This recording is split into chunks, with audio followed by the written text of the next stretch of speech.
राजकन्या कृषी पर्यटन केंद्र। महाराष्ट्रातील शिवजन्मभूमीत जुन्नर तालुका पर्यटनामध्ये चला शेतावर जाऊया, कृषी पर्यटनात राहूया, क्षणभर का होईना एक वेगळे विश्व पाहूया। घरगुती झक्कास अस्सल मराठमोळी चव, शुद्ध शाकाहारी महाराष्ट्रीयन जेवण यासह राहण्याची उत्तम सोय, शांत आणि सुंदर निसर्गरम्य परिसर, किलबिल करणारे पक्षी, हिरव्यागार शिवारामध्ये वसलेलं राजकन्या कृषी पर्यटन केंद्र।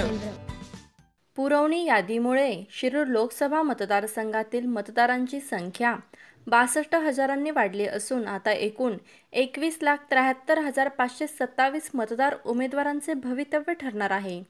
या मतदारसंघात सर्वाधिक नवमतदारांची नोंद हडपसर विधानसभा मतदारसंघात झाली आहे।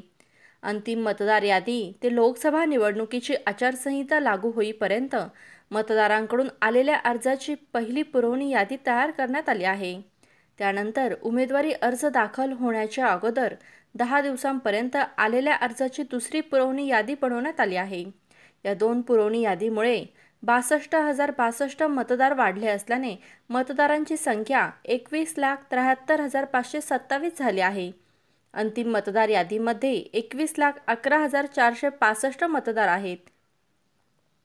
या मतदारसंघात जुन्नर, आंबेगाव, खेड, आळंदी, शिरूर, भोसरी आणि हडपसर या 6 विधानसभा मतदारसंघाचा समावेश आहे। हडपसर विधानसभा मतदारसंघात सर्वाधिक 4,87,699 मतदार झाले आहेत। त्या खालोखाल भोसरी मतदारसंघात मतदार आहेत। तिसऱ्या स्थानावर शिरूर आणि चौथ्या स्थानावर खेड, आळंदी मतदारसंघ आहे। जुन्नर मतदारसंख्येत 5व्या स्थानावर असून सर्वात कमी मतदार आंबेगाव विधानसभा मतदारसंघात असल्याचे उपजिल्हा निवडणूक अधिकारी मोनिका सिंह यांनी सांगितले।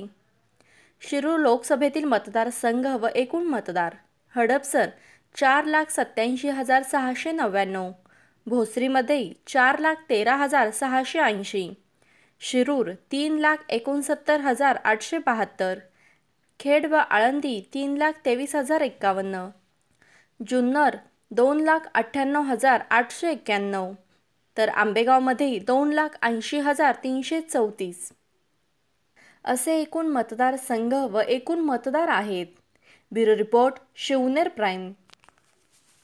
शिवनेर प्राईम टाइप करून सबस्क्राइब करा, घंटीच्या बटनावर टिक करा, लाईक करा आणि शेअर करा।